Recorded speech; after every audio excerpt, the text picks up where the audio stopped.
Kill Count, where we tally up the victims in all our favorite horror movies and show you how they were made. I'm James A. Janice, and today we're looking at Immaculate, released in 2024. Immaculate is a religious horror film that could be considered nunsploitation, which, yes, is very niche as far as subgenres go, but hey, it exists. This one follows Sister Cecilia, a nun from America who's transferred to a spooky Italian convent with dark secrets. It stars Sydney Sweeney, who auditioned for the role way back in 2014. It was actually her very first callback. The project fell into development hell, but nearly a decade later, Sweeney had fame and clout, thanks to projects like, you know, this one, or this one. Not this one, but eventually this one. Using her pull, she called screenwriter Andrew LaBelle and asked if she could produce the movie for herself. So yeah, this is not a vanity producer title. She really did the damn thing. For the role of director, she tapped Michael Mohan, who she previously worked with on the Netflix series Everything Sucks and the Amazon film The Voyeurs. Together, they updated the script to match her current age. Instead of a high schooler at an all-girls boarding school, they changed her character to a nun at a convent. I heard some skepticism towards Sweeney playing a nun, but as someone who's only seen her in White Lotus, I think she did a great job. And the fact that people doubted she could play a nun is mirrored in the story. Some other characters don't think Cecilia is sincere, based at least partly on her appearance. You're very sweet. Thank you. I don't mean that as a compliment. But she proves everyone wrong, and her performance enlivens the theme. This is a story about women being oppressed in a patriarchal system, like literally the patriarchy, like the church. But as Cecilia wakes up to what's happening to her, Sweeney's strength and resolve makes the character extra fun to root for. Still, with a familiar story and a hot new rising star, it'd be easy to mistake this as a generic mainstream scary movie. In some ways it is, like its use of jump scares, some of which I'll include in this kill count. So this is your jump scare warning. That wasn't even a good one. But Immaculate doesn't play its material safe. It's got plenty of weirdness to it that I don't think a lot of viewers would expect. Mohan wanted to balance the film's commercial and artistic sides, aiming for a movie that speaks to this moment in time but doesn't beat you over the head with a message. I think he pulls it off. Plus, at a cool 89 minutes, it's incredibly fast-paced, and it's got some surprisingly gnarly kills. The number of kills in this movie is none ya business, because it's my business. So let's get to them. The movie begins with a prayer. Sister Mary is asking for strength before she plays a game of Don't Wake Daddy, if Daddy were mommy, because she's a nun. Or, I don't know, maybe this is a game of Operation, Don't Touch the Sides? Whatever it is, she pilfers a ring of keys and runs. Too bad the gates are locked, and there's just too many damn keys on this ring. Who in the hell put all these damn keys on this ring? Probably the sidestepping sister rat, approaching in a foursome like the spooky beetles. Mary tries to squeeze through the opening, but spooky beetles make sure this blackbird won't fly in the dead of night anymore. Ouch! Mary awakens later to a dirt nap being forced upon her. She's locked in a casket as she's buried alive, and I'll go ahead and put her on the count. Awful way to go, but at least it'll smell like a lit match in there, you know?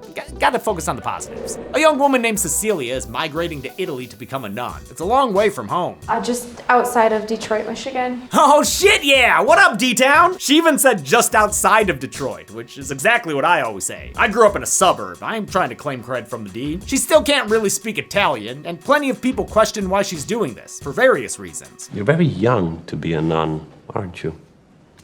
Che sprego. But her parish back home just closed due to low attendance, and she won an all-expense-paid trip to Our Lady of Sorrows. It's a convent out in the countryside, like way past the sheep, and is such a grand building it bears down upon and dwarfs her immediately upon arrival. She meets the Reverend Mother and a sister named Isabel, who gives her a tour with all the warmth and comfort of a stone pillow. It's really beautiful. Yes, it is. Buongiorno, sorelle. And we work hard to keep it that way. She explains how this place cares for elderly nuns as they shuffle off the mortal plane. It was built over a system of catacombs, but they're off limits, so Cecilia will definitely never ever go down there. While she won't be winning over Isabel anytime soon, Cece does find a friend in Gwen, a punk initiate who smokes cigarettes and actually isn't that into the church. She recently escaped an abusive relationship and just wanted the free room and board. Wait, so you don't even believe in God?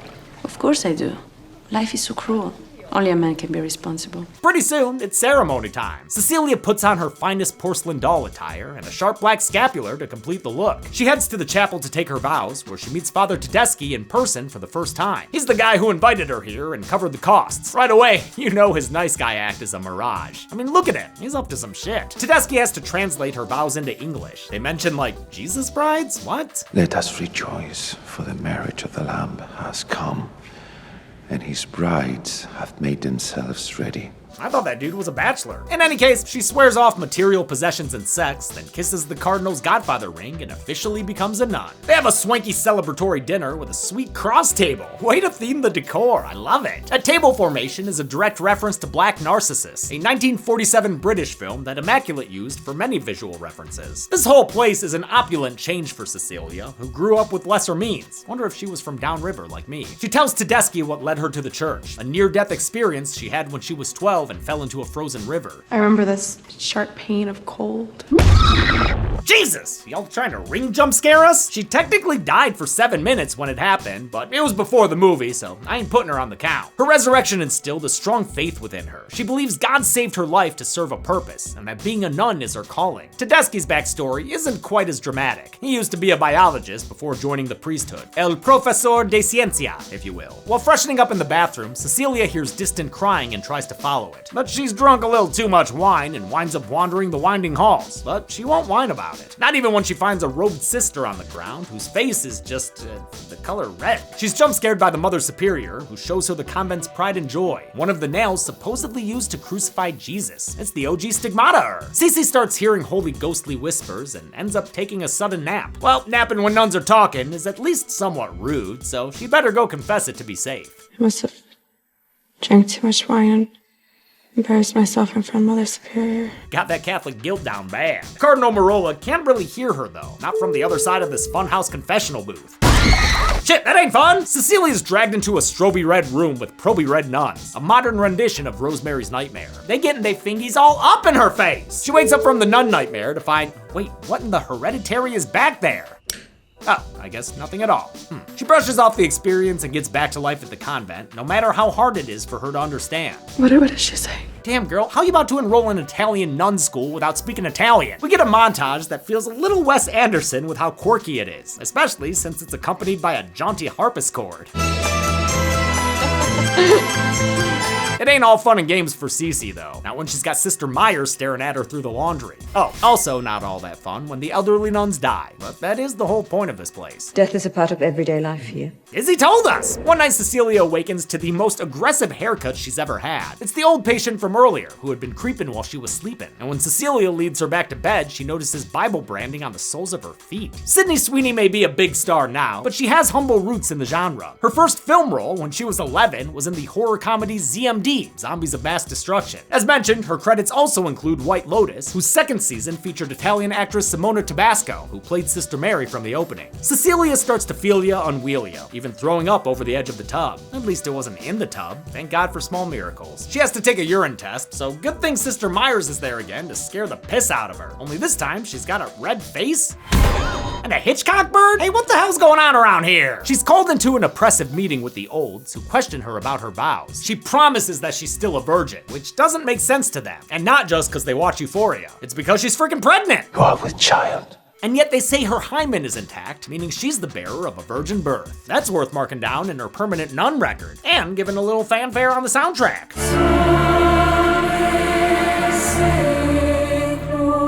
The convent declares it a miracle right then and there, and Cecilia is made into their very own Virgin Mary. Damn, it comes with that sweet-ass outfit? Score! By her second trimester! Cece's sporting a baby bump and throwing up. Her teeth. Gross. The other sisters regard her with reverence and standing nun stare-downs, except for Gwen, the only one who treats her like a human being. Cecilia gets more unwanted attention in this half-a-sensory deprivation tank. She almost gets her senses permanently deprivated when Isabel interrupts tubby time and tries to drown her out of Dolph Ziggler-like jealousy.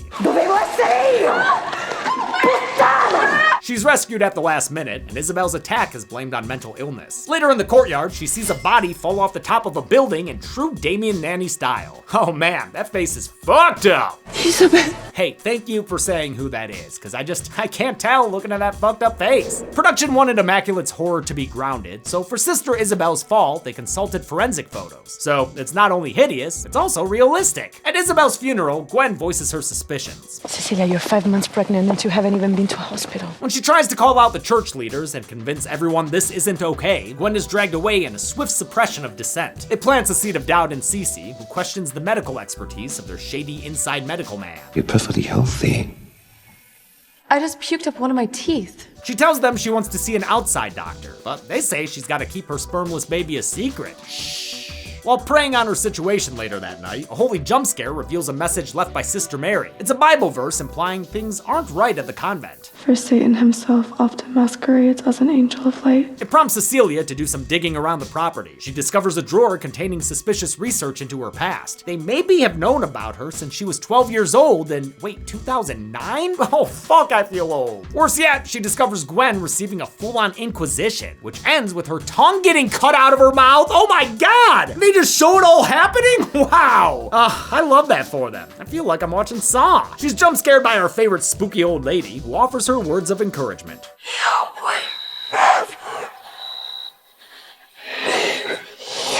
Oh, discouragement, sorry. The next morning, everyone is awoken by a wailing. Cecilia screaming bloody murder in a bloody bed. It sends them into a panic and finally gets her on the way to a real hospital. I mean, this is an emergency. Mother Superior's so sad, she cries into the sheets and ends up looking like a sloppy vampire. But Mother Superior jumped the gun, because this was chicken chicanery. Damn, Cece, you could have hidden that thing a little better than, plainly under the bed. Father Tedeschi gets the call before they make it to town, leading to a chase through the field. Damn, she is booking it! Looking like she's late to an Outlander audition. She'll never know if she got the part though, since the guys catch up to her and end her escape. They take her back to the convent where they punish her with a shower slap and bind her to a wheelchair. Tedeschi finalizes his heel turn by slipping on a pair of Giallo gloves. While Immaculate is nowhere near a Giallo film, it has ties to the Italian subgenre through the main location used for the convent, Villa Parisi, an early 17th century villa in Frascati, Rome. It was used for the mansion interior in Mario Bava's A Bay of Blood, which I've covered on this show. It was also used for the Red Queen kills 7 times, which Immaculate borrowed a music cue from as well, that harpsichordy bop during the montage. Tedeschi reveals that Cece's inception was less than immaculate, meaning we got bamboozled by this title. Turns out Tedeschi used his knowledge of biology to artificially inseminate her. He used DNA they pulled from that crucifixion nail. Found blood,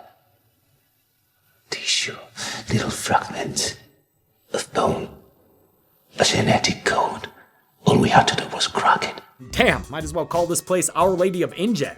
Bingo. Jesus. DNA. With that DNA, they've been trying their best to make Jesus babies. Look, they've got barbershop jars full of them, the results of 20 years of failed attempts. I love this third act reveal that there's nothing supernatural here. It's all based in science. Plus, everything's out in the open now, and we've still got 30 minutes left of watching Cece try to escape this guy. Spanish actor Alvaro Morte is great at playing both sides of Tedeschi, the kindly priest and the mad scientist. To make sure their perfect fertile vessel doesn't run away again, they brand Cece's feet, giving her the same sorry soul she saw in the older nun. Oh man, that skin is sizzling! You know it smelled bad in there too. Wait a minute though, what's this guy's deal? He just chills down there all day, smoking a cig and playing with a poker until they bring him the next chick who needs branding? Cecilia's putting time out, where Sydney Sweeney gets Sydney screaming. As she enters her third trimester, Cecilia attends another confession with Cardinal Merola. She confronts him about how they've been targeting her since her accident. They haven't only taken away her agency and her body, but her entire life story as well. Merola says they want to bring on the apocalypse by creating the second coming of Jesus. Or maybe they ain't on the big man side at all, and they're doing all this for the other guy. If this is not the will of God, why does God not stop us? Either way, they're doing it. That leaves Cecilia losing her faith faster than she's losing fingernails. You should really stop picking at that, please. Mohan and his DP Alicia Christian, whom he met when they were roommates in college, wanted the film's look to have an arc that matched Cecilia's. We degrade the image as her character's body is literally falling apart. We take the aesthetic and we make it grainier and we make it grittier, so you sort of lose that sense of the majesty of religion that we captured at the beginning to just pure, primal horror at the end. While the sisters sing hymns in the courtyard, Cecilia is given another ultrasound. Damn man, that belly is bubbling. The doctor leaves Mother Superior alone for some one-on-one time with their embryonic messiah. Hey Mother Superior, knock knock, who's there? Hitch in the head with a crucifix. Cece beats her veil off and further beats her to the ground, then proceeds to beat her a total of 7 times, the holy number. Holy shit, her face is fucked up. Love that effect. Cecilia escapes, but she goes from breaking faces to breaking water. God damn it. Yeah, bad timing. Still, she moves on to her next target, Cardinal Merola. He's enjoying the singing nuns from his balcony when a rosary wraps around his neck. He has no time to say 50 Hail Marys before he's leaking rosary beads of blood and she breaks his neck. The murder is witnessed by the shady doctor who flees the scene. But don't worry, she'll catch up with him and What? We never see him again? Well, that sucks. Cecilia grabs the Jesus nail and heads back to the lab. She prepares to let it burn. She wanna let it burn. She's interrupted by Tedeschi, but she fights him off with a bottle of science! She locks his ass inside, but he grabs her hair through the grate in the door. She manages to light the lab up, leaving Tedeschi to die in the raging inferno. But Tedeschi doesn't die. He uses a fire extinguisher to put out the flames and body checks the door down. Ha, that's dedication, Holmes. Cecilia flees to the lower levels of the convent, grabbing a flashlight and making her way into, you guessed it, the catacombs! Remember when they mentioned those in the beginning? Yeah, we're finally there! This catacombs climax wasn't originally in the screenplay, but they wrote it in during production after finding a real catacomb on a private estate just outside of Rome. They only had a day to shoot there and could only shoot for a little over an hour at a time. There wasn't a ton of oxygen to breathe, and the high humidity kept getting all the equipment wet. Mohan cites Barbarian as inspiration for the style down there, with point of view shots making things suspenseful. As Cecilia hides from Tedeschi, she discovers the rotting corpse of Sister Gwen. Aw, what's wrong? Catacomb got your tongue? She eventually finds an exit, a literal light at the end of a tunnel. She nearly reaches freedom, but she's pulled back by Father Toasty. Oh, he is all sorts of well done. Using a scalpel, he starts giving her a forcible C-section until she reaches for her Hail Mary, the convent's sacred nail. She uses it to puncture Tedeschi's neck, leaving him leaking communion wine all over the place. This is so funny and gross, and it's punctuated by his body falling on top of her. It's a comically brutal way for this bastard to die. Fuck you. Yeah, she said it. Cecilia's left completely exsanguinated, which was done by Sweeney's request. My biggest request was by the end of the movie, I want to be drenched in blood. She finally escapes outside, but her ordeal isn't over just yet. In a brutal extended close-up, this violent Virgin Mary finally gives birth to her joy to the world. Holy shit, Sweeney is really going for it here. They did 2 takes of this final shot, but wound up using the first one. For inspiration, Mohan showed Sweeney the infamous subway scene from Possession, illustrating that she could take things as far as she wanted. We don't see the baby she births, but it sounds, not right. The ambiguity is purposeful. This could be the Antichrist or a mutant of science. Either way, the 3-minute one-take continues as Cecilia grabs a nearby heavy rock. The movie ends as she flattens her newborn off-screen, shocking many an audience member. How many nuns got into the habit of dying? Let's find out and get to... Sorry. Let's find out and get to... I got this, okay. Let's find out and get to...